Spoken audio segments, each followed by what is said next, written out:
Welcome to the Grand Sports Center. It's a beautiful Thursday morning, and we are here to talk sports as usual. It's always a pleasure to be here with you, and flanked as usual by Austin Arume Um, it's so good to be here. and Blessing Bassey. I caught them unawares Uh, because normally I take the headlines before I call them in, but let's just have a change for today.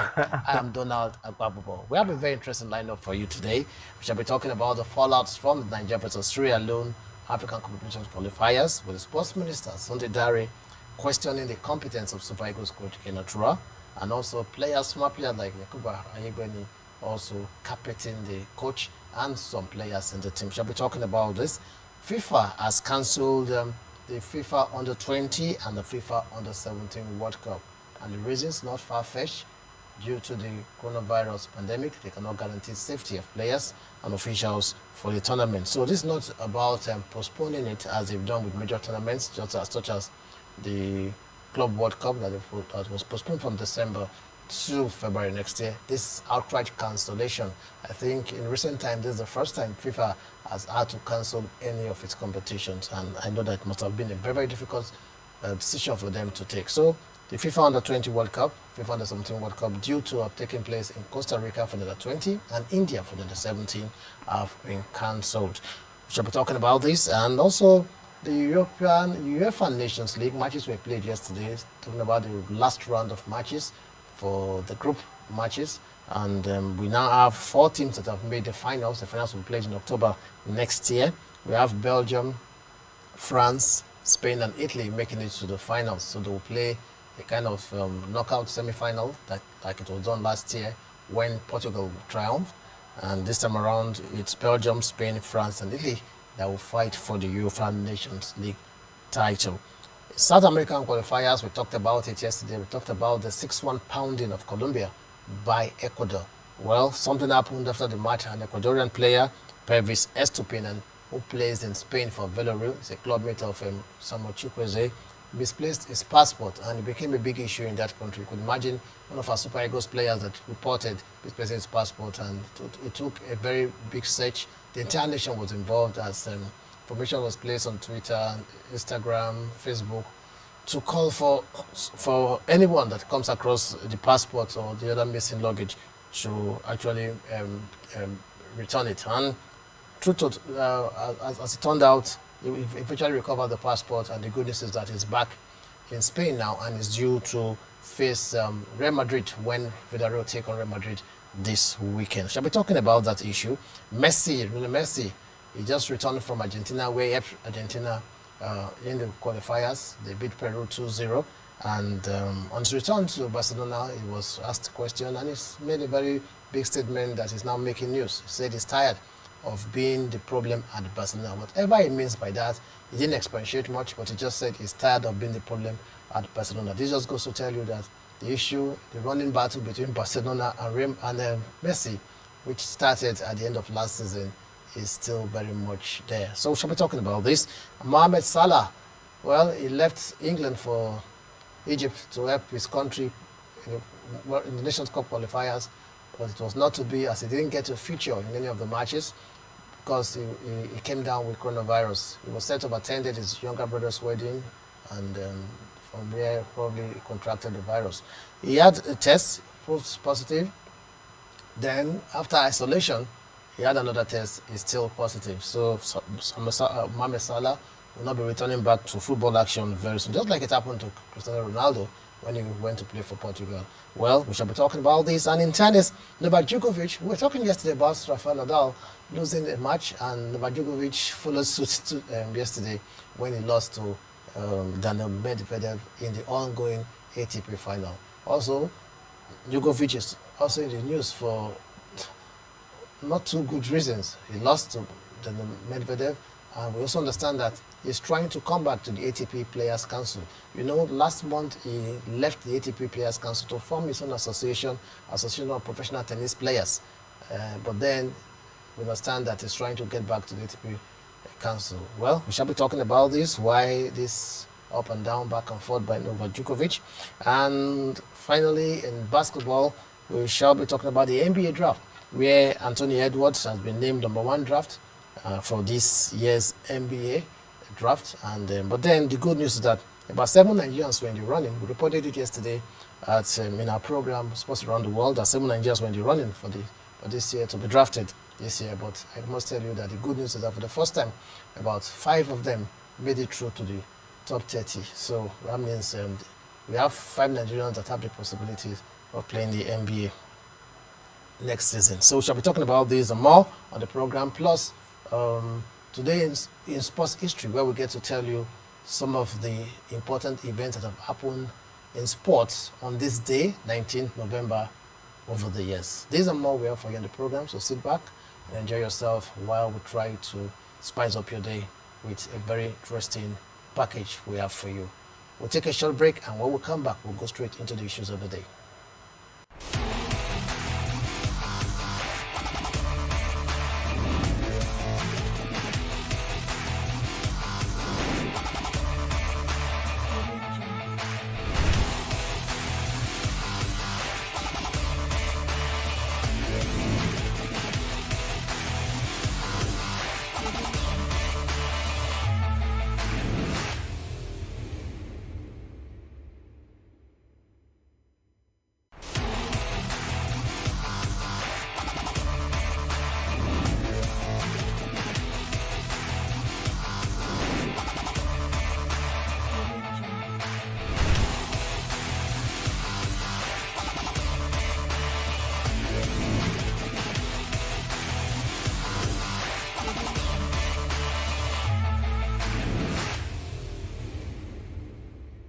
Welcome back to the Grand Sports Center. I will go straight to the issue of the day. Ganatral has been under pressure ever since that, even right from the friendly matches we played against Algeria and Tunisia last month. People had already started questioning his style. Yeah. Though it wasn't as bad as this, then they just said the experimenting was getting too much. Yeah. We needed a more steady team. Then it came to a head when Super Eagles surrendered a 4-goal lead in a match against Sierra Leone in Benin. Then, of course, the return fixture in Freetown wasn't any better. Super Eagles struggled to hold the Leone Stars. Now, all of a sudden, before now, there wasn't any talk of Ganatral. Fine, people may have one or two misconceptions, may have one or two reservations about the quality of the play of the Super Eagles, but no really concrete justification. So, are we beginning to see some cracks in terms of the confidence Nigerians have in Ganatral, and with the top number one sports administrator talking about the minister who oversees sports in the country also joining in and saying that they need to look into that, question the competence of the coach? I think, before now,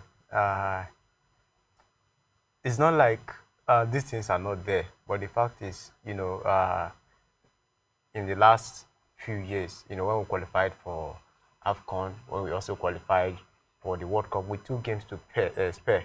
Now, some people actually make reference to that, but one thing we seem to forget is the fact that, as at that time, we had a certain Mikel Obi, we had a certain Ojoni Gallo, we had Victor Moses, and all these guys were like, the leaders of the team. So these cracks, we're not actually showing. But now we no longer have them in the team. We don't have leaders in the team anymore, and now Ganatral has been exposed. Which explains, why he keeps So are we saying that it's not so much about Ganatral's competence? Yeah. Maybe it has to do with the personnel. It doesn't have the necessary personnel to actually achieve his goals, just like Austin pointed out. Is this really the case, Blessing? Well, I wouldn't look at it from that perspective, but I would say the Super Eagles are actually passing through a phase, like I said yesterday. I know there are criticisms from fans. People are so upset based on what has actually played out. But at the same time, I think before you talk about,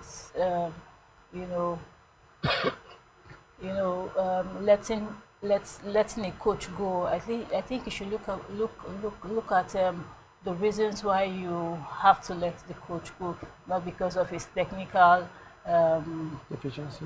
exactly efficiency.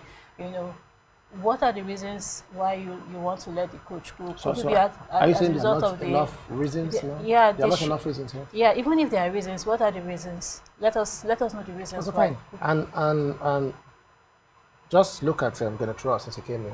4 years now. I think before he came in, we had missed out of two African Cup of Nations Yeah. back to back. Then he came in, somehow steadied the ship. Then we qualified for the AFCON, played last time. We got to this semi-final, we won the bronze medal. Played in the World Cup with a very, very young team. And is it that after Nigerians were just concerned with qualifying for the Nations Cup, having missed out for so long, then the World Cup again, that's they didn't actually care how the team played. Then all of a sudden, they've gotten what they want. Now they now begin to now see, I mean, have concerns about about the way the team plays. Like something like wanting more. Is that what we're experiencing now, or really, Ra from time has proven that he's not the man for the job? I don't think, Nigerians are actually demanding for more. But the problem here is when Grande came, he did something which, which we're not actually used to, qualifying, with 2 games to spare. I think he did it during the World Cup qualifier and also during the AFCON qualifier as well. So I think a lot of people, actually thought, finally seen it, like this is what we've been trying to avoid. But then again, just like I said, at that point in time, you see a certain Gallo, Mikel, and you have leaders on the field of play. So one thing is that it is the coach duty to dish out instruction. But one thing about football is when you get to the field of play, at times you tend not to follow instruction. And at that particular point, that is when the leaders on the field, that's when they tend So, to so, step so, in. so basically, Austin, you are putting it on the doorstep of the players now this time around. Yes. You mentioned the fact that we enjoyed back-to-back qualifications with 2 matches to spare Yeah. in the Nations Cup qualifiers Yeah. and the last Cup qualifiers. And again, you also admit that he was on the verge of doing that same back-to-back qualification with 2 games to spare Yeah. until Benin. Until Benin. So, could the proper direction be at making an inquest into what happened in Benin rather than because it was already on track, following the same trajectory since he came in? Because if we had won in Benin and gotten the draw in Freetown, would have qualified by now with same 2 matches to spare, as he has done his last 2 qualifiers. And we were on the track in Benin with 4 goal lead. So is it really a raw issue or making an inquest into what happened in Benin or actually taking a look at the players? Fine, he invites the players, but then is this beyond just raw? I think it's beyond just raw. Okay, the fact that, first of all, if we should not justify the fact that because of the matches that we play in Benin and in Freetown. Lome, Freetown. yes, in Freetown, sorry, in Freetown, those are the only means why you say, okay, you want to come out and, look at Guinness Roy's job. But at the same time, I feel that we need to put ourselves together, the technical team, and also, when it comes to inviting players, the atmosphere surrounding, playing a particular game, those things have to be on ground to make sure that things are obviously done in the right way, so that it makes it a lot easier, for the job of the coach and also the availability of players. But come to think of it, are we actually just overreacting or necessarily pressing the panic button? Look at Algeria. Algeria went to Zimbabwe. They gave up a 2 goal lead. They're leading 2-0. Yeah. Zimbabwe came and equalized. They're the African champions. Cote d'Ivoire were in Madagascar. They played 1-1 there. And Spain in Europe beat Germany 6-0. So Ecuador beat Colombia 6-1 in South America. So some very, very funny results happened in this last international window. So why are we just all of a sudden begin to find fault with the coach that, like we said, qualified Nigeria back to back for two major tournaments with 2 games to spare. And before now, we've not really had cause to question his competence. I think it's like that with football fans. When you are doing well, they tend to support you. But at that point, when you begin to lose it, then you see them, all against you. The heat of the moment, and I think it's all down to the fact that we lost to a Sierra Leonean side. If it were to We be didn't lose against, to yeah, Sierra Leone. actually, I'm saying it like a loss now. We didn't lose to Sierra Leone. I'm saying it like a loss now. So I think most Nigerians actually believe that playing against Sierra Leone, we're supposed to win them easily, but they are also not taking cognizance of the fact that football is not like we know it. You see surprises here and there. So I think we should all get used to it. And what we should try and do is to try and look for a way forward, not put the blame at the doorstep of a certain individual. What we have to do is a collective responsibility. The players themselves, they have to take the blame too, because they were actually on the field of play. They are the one that persecuted that game. So why blame Gary Rough? Because Yes. the players also played their own part. And could the fact that we also can't run away from the fact that we're missing some other key members of the team. Wilfred Ndidi, for instance, was missing in the midfield.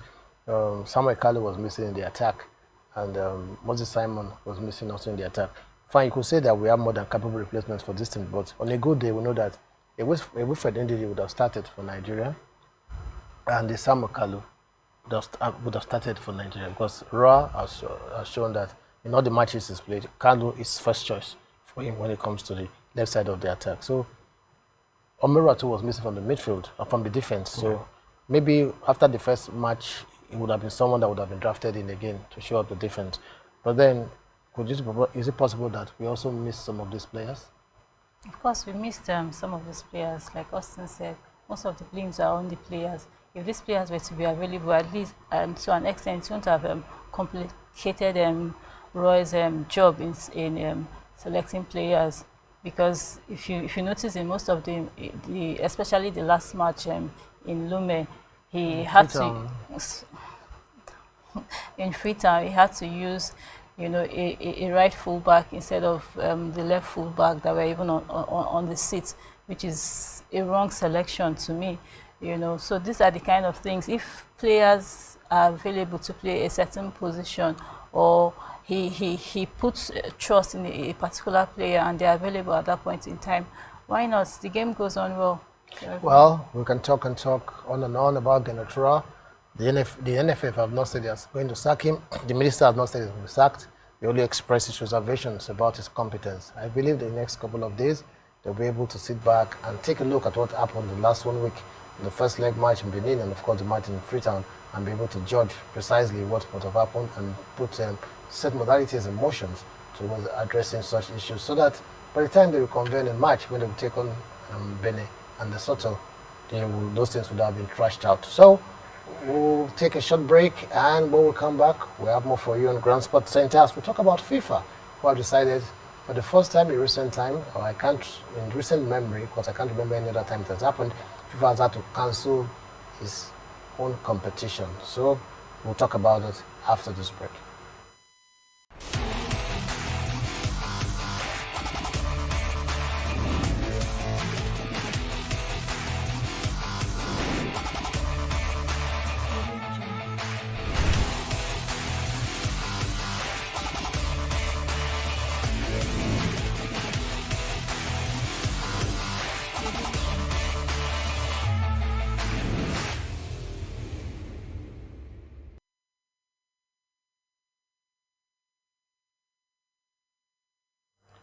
Welcome back to Grand Sports Center.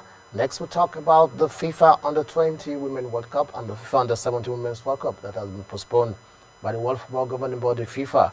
Well, this is strange. It's different from development. We know that the coronavirus pandemic has actually affected every sphere of life, particularly the sporting sector. We've had cancellation of matches, cancellation of tournaments, postponement of matches, postponement of tournaments. but I don't think really we've had an outright cancellation, especially of a major tournament like this. So this is outright cancellation. That means the 2020 edition of the FIFA Under 20 World Cup, Women World Cup, and the FIFA Under 17 Women World Cup will not be played. It's not as if it will be postponed to 2021. It was actually done earlier, postponed to 2021, but then after much consultation, they decided that it was not just right to have this tournament. So the next one will be held in 2022. But again, FIFA has given the two countries that were supposed to host, Costa Rica for the 20 and India for the 17, the first right of refusal, as they will still retained as hosts of the 2022 tournament. So let me start with Blessing, because this concerns women.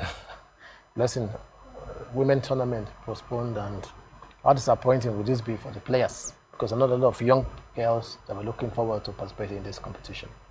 Well, it's actually disappointing, the fact that you're looking forward to, playing a particular competition, the World Cup, but unfortunately, FIFA had to cancel it due to the COVID-19.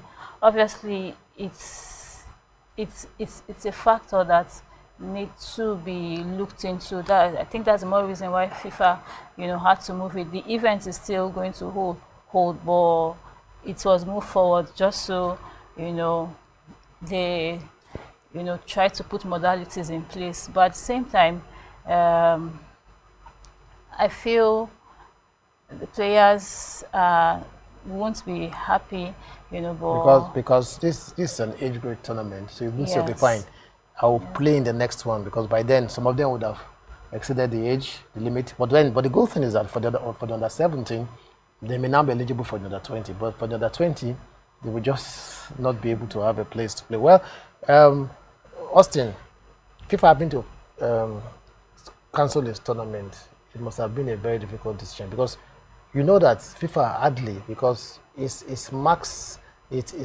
volume of their competence as a body. That's why they hardly cancel. They rather postpone. The FIFA Club World Cup, the outcry by clubs that it's not necessary because of the time, December, teams will have to take a break from their league. It adds up to the number of matches, the pressure and everything. FIFA is still sticking by it. Yeah. Then, all of a sudden, FIFA Women's World Cup decided to cancel outrightly. It must have been a very difficult decision for FIFA. And I think all that is actually due to the fact that they want to reduce the burden, because we have competitions piled up, and this competition, I think it might take a toll on the organizer. So I believe all this is just to reduce the burden on it, and they have to scale it.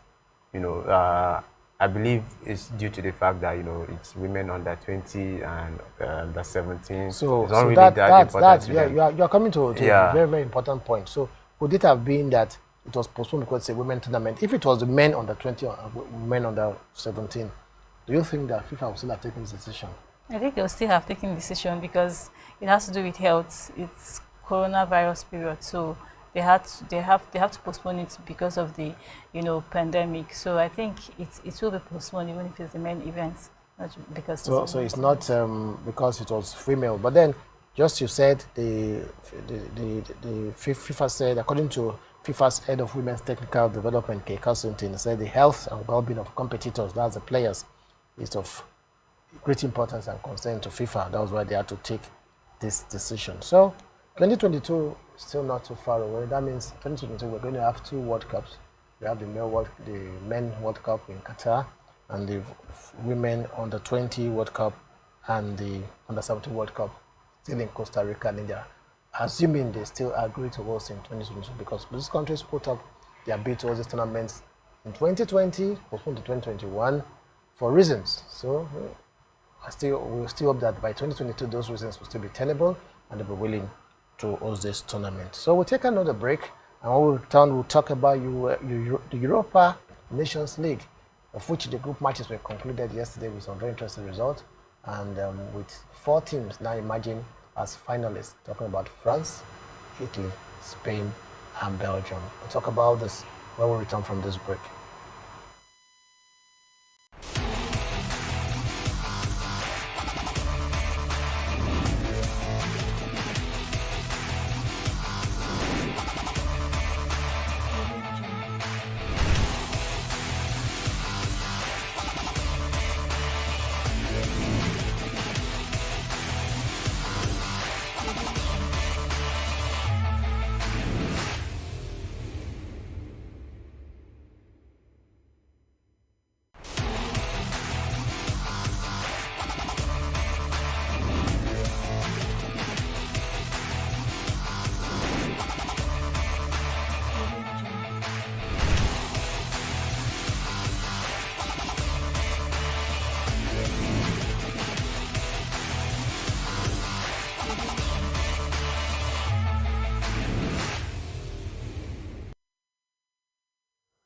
Welcome back to the Grand Sports Center. Next, we talk about the European Nations League.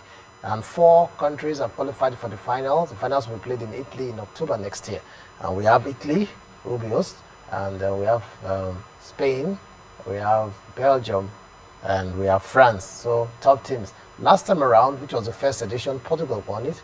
And we had Portugal, we had England, we had Netherlands, and Croatia in the final. So this time around, none of those teams that made the final last time made it this time, which shows that football is very dynamic and things are changing. But do we have a tougher feeling this time, talking about the countries? You know, we had Portugal, Netherlands, England, Croatia. Now we have France, Spain, Belgium, Italy, particularly the top 4 teams in Europe. Yeah. So do we have a stronger feel this time around for the Nations League finals? Yeah, I think so. You know, Italy, they are always a strong side. You know, they don't, though they're not entertaining, but they have a game plan. So resolute. You should have said it. They are winning. They've not lost a match for how many? For a number of years now. They are so resolute, and I think it's due to the fact that, you know, the Italians, I don't know, it's not about good football for them. The most important thing for them is the result. If you like, you know, don't play. I'm sure if the Super Eagles had defeated Sierra Leone home and away without playing well, you would have been very happy. We will not be talking about it. So what are we talking about? They are not being entertaining. That is it. And then they have, you know, a French team, the defending champion of, you know, the World Cup. They're world champions. Yeah, they're world champions. So I feel with the caliber of players, and Belgium, #1 team on FIFA ranking. Yes, coupled with Spain. So you have a very, very tough UEFA Nations League finals, you know, and it's going to be interesting. I'm looking forward to that. It's going to be interesting. Yeah. And looking back, one of the biggest results in all the qualifiers was the 6-0 bashing of Germany by Spain. We've talked about it the day it happened, but then we saw Belgium yesterday beat Denmark 4-2. If Denmark had won, Denmark would have actually qualified. Then Italy went to Bosnia to win by 2-0. Then England, they had no chance of qualifying, but they beat Iceland by 4-0. Netherlands beat Poland by 2-1. Austria beat Norway, and Norway played at the 1-1 draw. Czech Republic and Slovakia 2-0. Just some of the results that were played last night, and finally we now have the setting of the 4 teams for next year. Now, when it started last year, a lot of people questioned the necessity of this competition. With the caliber of teams qualifying for the final that we'll see, do you see a better reception for the competition now? Do you see the competition growing gradually into one competition that people look forward to every year now? Yes, I look forward to that. I see that actually. I see the competition growing to a major competition that people look forward to. You know, when it all started, we didn't see you know, this coming, but at the same time, we look forward to a better competition, especially with the fact that these big teams are obviously making the marks. You know, look at Belgium, look at England, France, and the rest obviously qualifying. These are, you know, big teams, and we look forward to seeing more from them. You know, especially playing in stadiums that there are no fans, and they still, you know, they still perform very well. And if we have to look at still concentrating on the caliber of teams that will be seeing in this competition, we mentioned that Belgium, world #1 FIFA ranking. France, world champions. Italy, they've been on a winning run. They've not lost, I think, since Mancini came on board as the manager. Yeah. And given the fact that Italy did not even qualify for the last World Cup. Yes. Italian team, how remarkable has been the resurgence since Mancini came in? I think the form of Italy under Mancini has been superb. There's been no standout player. Yeah, there's been no standout player, and it's all down to the fact that, you know, Mancini is an Italian coach. He knows what Italian football is all about. He knows his way around Italy. So I feel, you know, that knowledge is what is helping him in this particular regard. And kudos to him, kudos to, you know, the Italian FA for identifying, you know, that they actually need a coach like Mancini to come and handle the team. If not Mancini, I believe, you know, before Mancini came, we saw that, you know, the Italian team were somehow in settled. oblivion Yeah. before he came. So I believe he has done a tremendous job with the Italian national team. One team, apart from the top teams, one team that actually had a very good run in this competition was Wales. Wales were in the Group B. You know, we have nationally we have Group A, we have the top teams, and Group B. Then with the top teams playing, the leaders, the winners of the groups in the 4 groups in Group A are the ones that are going to play in the Nations League final. That's why we have Belgium, Italy, Spain, and France. But for the winners of the groups in Group B, they are promoted to Group A. So one team that will be playing in Group A next year is Wales. I'm singling out Wales because in the UK, when you talk about football, talk England, then maybe talk Scotland. But Wales in recent times have been on the resurgence. They were at Euro 2016 under Chris Coleman, and they qualified and they played as far as the semi-final of that competition against all expectations. And now they have secured the promotion. They missed out in the World Cup, but now they secured promotion to Group A, which means next year they'll be rubbing shoulders with likes of England, likes of Netherlands, likes of Germany in Group A. So they are now in European elite for a small nation like Wales. They don't even have a league. Their league, most of their big teams play in the lower divisions in England. So what do you make of a country like Wales? And what does it tell you about football? That with the right people in place, you could do something with. Fine, they have individuals, Gareth Bale, but Gareth Bale barely played the last 2 matches. He's been injured all through. Aaron Ramsey, who plays for Juventus, has not even played throughout this campaign. So it just tells you that. What does that tell you about a team like Wales, a small nation, and getting the results? But that's to tell you how enormous and interesting football is. A small nation can turn things around in a matter of seconds. The most important thing is the fact that they've been able to put their themselves together, put the team together. You know, the most important thing is they are ready to play football, and they are ready to, you know, go out all out there and win competition. So it's a good thing for Wales. And yes, a good thing for Wales, and we wish them good luck as a campaign with the big boys next year. We hope that they will not be whitewashed, but then I don't see them doing that because they have the players to do it. They seem to have a very big structure. Ryan Giggs is the manager, though he's had some issues that has to do with allegations of molestation, so he had to step down for the last 2 matches. But then the assistant coach that took charge has done a good job. We just got to show that if you have a template for your team, even if you're not there, whoever comes in will take charge.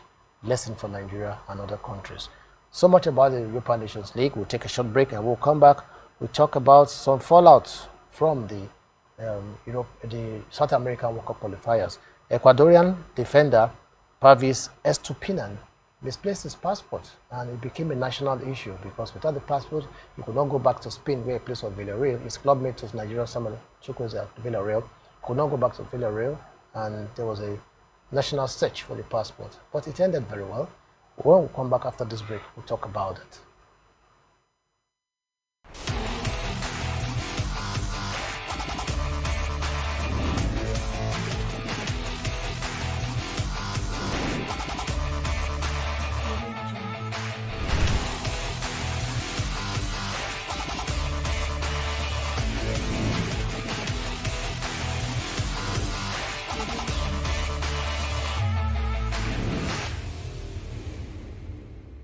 Back to the Grand Sports Center. Pavis Estupinan, before now, not many of us actually knew he was. Though he's been a very good player, he plays in Spain, Villarreal, like I said earlier, and he plays for the Ecuadorian national team. He even scored the 6th goal in Wednesday's World Cup qualifier against Colombia. They beat Colombia 6-1. He scored the 6th goal in that match, but after that, his trouble started. He could not locate his luggage, and that also included his passport. So, why this story is big is because of the interest is generated. You could imagine one of our Super Eagles players, like I drew an analogy earlier, losing his passport and asking for help. I know many Nigerians will respond because we love our players. That's what happened in Ecuador. about his message calling for help was retweeted 5,000 times. Even the Ecuadorian national team, the Minister of Sports, and everybody became involved. The good news is that the passport was found, was returned. It's back in Villarreal, so hopefully it will be in action this weekend when they take on Real Madrid. Austin, this whole passport issue and Estopian, the love shown towards players by fans, and given the fact that we even scored in the match against Colombia, um, it's overwhelming seeing how the nation responded. I think it's a good one. If we all, can, I don't know how to put it. If we all can support ourselves like this, only God knows how far we can go. I think congratulations to that young man.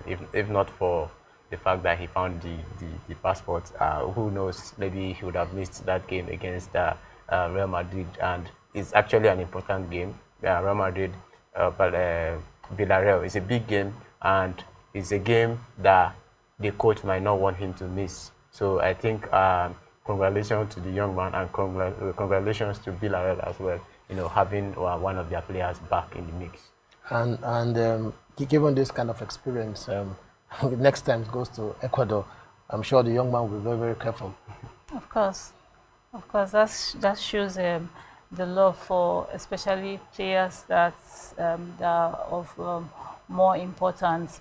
At least next time, when he's going with his luggage or any other thing, he will be extremely careful just so he doesn't And cause a I'm sure also that you want to give all for the team because the kind of love shown by the nation actually must have overwhelmed him. And the good news is that he found the luggage, he found the passport, and is back to base. Still on the South American qualifiers, Lionel Messi was part of Argentina team that beat Peru 2-0. He occupied the second position on the log, their qualifiers, though he wasn't among the goals. But then he returned back to Barcelona as well in Spain, and was confronted with a question, and the answer he gave actually generating a lot of interest because he answered that he was tired of being the problem at Barcelona.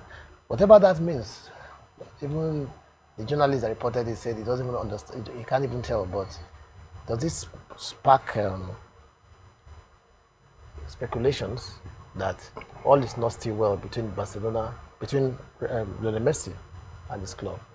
Uh, this is actually an indication that the young man is uh, actually tired. He wants Not to happy? go. He's not happy.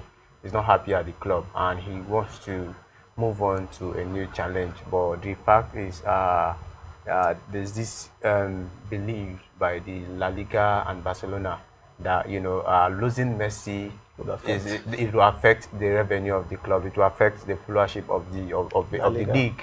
So they But are Ronaldo trying left to. now. There was no big. Ronaldo left.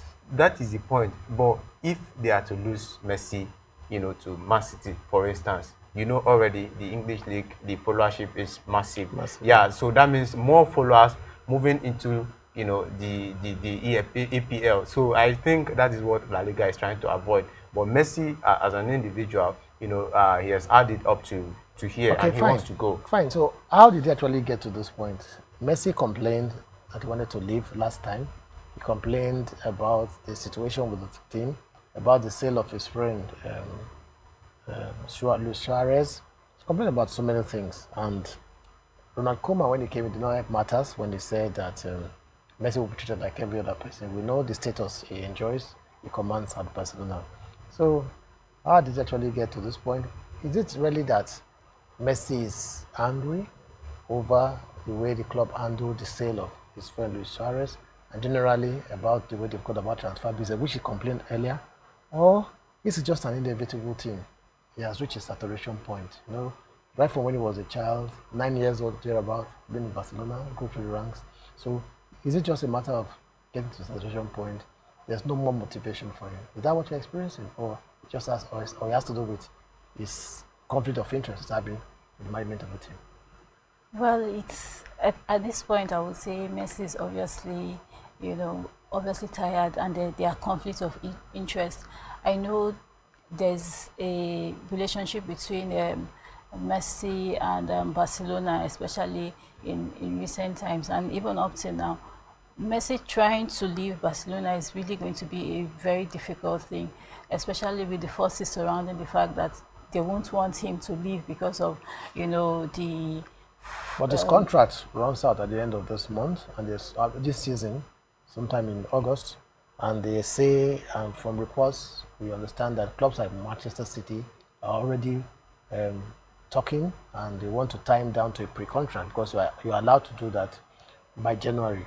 So the issue of Messi, with the way Messi is talking now, the issue of Messi leaving Barcelona and leaving Spain, do you think that is something that we should just say is for the given, that it's already done?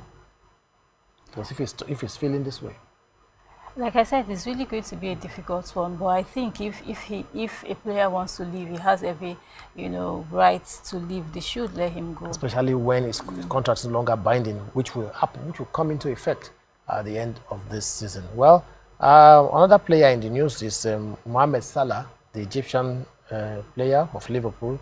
He left England, went to his country to help the Pharaohs with their qualifiers against Togo, which they won the second leg by 3 goals to 1 in Lomé.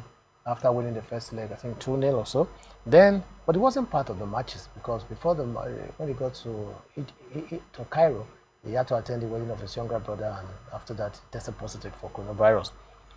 The worrying situation is that after the isolation, he tested positive again. One would have thought the permutation was that he will be back by this weekend to face Leicester for Liverpool. But then he tested positive. Though it has happened before, like in the case of Cristiano Ronaldo. But how worrying is this for Lionel Messi, for Mohamed Salah? I think it's going to be cause for worry for him, considering he's, I think, among the top goal scorer, and we know Salah is a very competitive player. He wants to score, and which is why you see him at loggerheads with Mane every time. Are they really at loggerheads? It's just competition. Yeah, it's actually rivalry. You can see Healthy it as a rivalry. rivalry, yeah, but it's kind of healthy, considering it's actually good for the club, and we're just happy that it has not actually escalated. But I know for a fact that Salah is not going to be happy missing this weekend's game against Leicester City.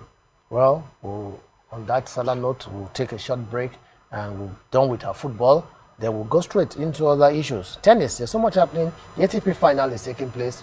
Rafael Nadal fell yesterday, and today it is a turn of Djokovic. Djokovic fell to Medvedev, and so which means that the top two players that we thought would have an easy ride, a roller coaster ride to the final, they are not finding it easy at all, because unless they win their last matches, they will be knocked out of the competition entirely. We shall be talking about this and also some development concerning Novak Djokovic. He never ceases to be in the news, both for the right and for the wrong reasons. He's world number one. He's doing very well. He has only lost 4 matches this year. In fact, the match he lost to Medvedev yesterday was his 4th loss in the entire year. So I'll tell you how impressive he has been this season. But then he did something last month or a few months ago when he started to pull out of the ATP Player Council, of which he's a member, to form another players association called the Professional Tennis Players Association. That move did not meet the approval of some of the top players, especially Rafael Nadal and Roger Federer. And we understand that Novak Djokovic wants to come back again to the ATP Players Council. Well, very confusing issues. We are talking about them when we come back from the short break.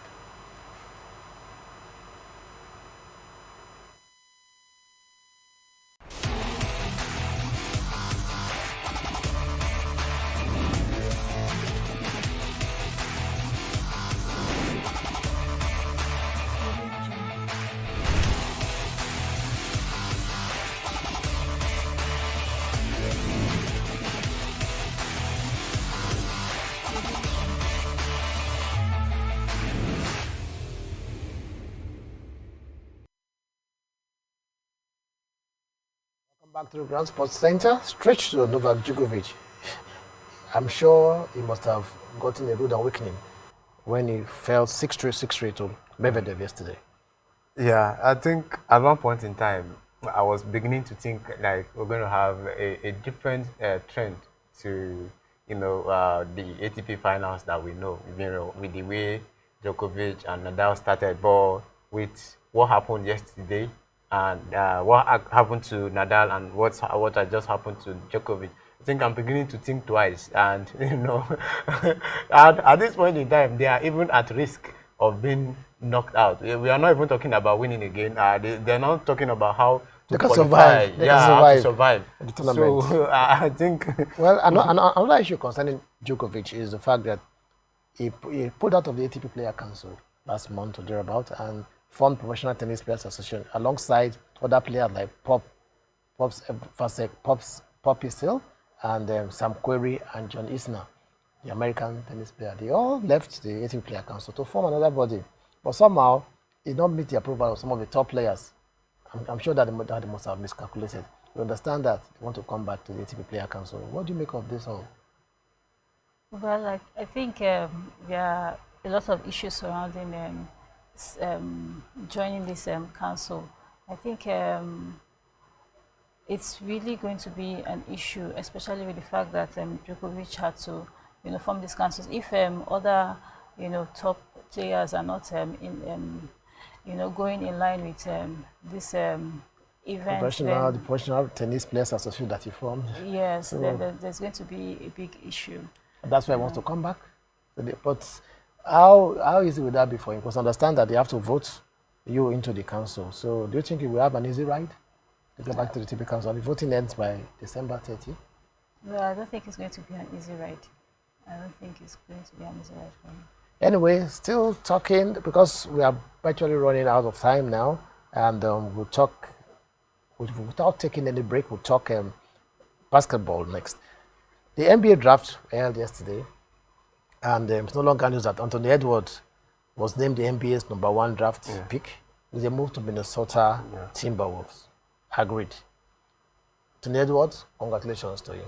But for us, we are celebrating Nigerians. Yeah. We reported in our program, Sports Around the World yesterday, that 7 Nigerians were up for the draft. Yeah. And but as I talked to you today, I think 5 of them made it through to the top 30, which is this is happening for the very first time. We never even had 2 Nigerians in the top 30 before, but 5 made it to the top 30. And the 5 are Isaac Okoro, who was picked at number 5 for Cleveland Cavaliers, and Oyeka Okongu for Atlanta Hawks at number 6. Yeah. We have Precious Achua, who was picked at number 20. Then we have Zeke Onaji, picked at number 22, and Udoka Azubike, picked at number 27 for Utah Jazz. So 5 Nigerians for the very first time. How good is this? I think it's a very, very good one. And, when you consider that, Precious Ashimwa and Azubike actually, moved from Nigeria, I think this is the first time where we have, 2 Nigerians who moved from, Nigeria into the United States, being in the draft. We also have the likes of Isaac Okoro, both their parents, Isaac Okoro, Onyeka Okongwu, and Daniel Otoru, both of their parents are Nigerians. Then we have Zeke Naji, all Desmond of them are Ben, Nigerians. So Jordan Uwara. that's what we're celebrating. So, and even there's a 6th one that doesn't have a Nigerian name. Desmond Bain. Desmond Bain, Yeah. but we understand that it's a Nigerian. So if we're celebrating 6, then it means that this is a very big achievement for Nigerian sport. So we'll take a break as we wrap up on the program and then give you today in sports history. When we'll come back, we'll take our closing formalities.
Welcome back to the Grand Sports Center. That was the Today in Sports History, where you got to see some of the important events that have happened in sports in over the years on this day, 19th of November.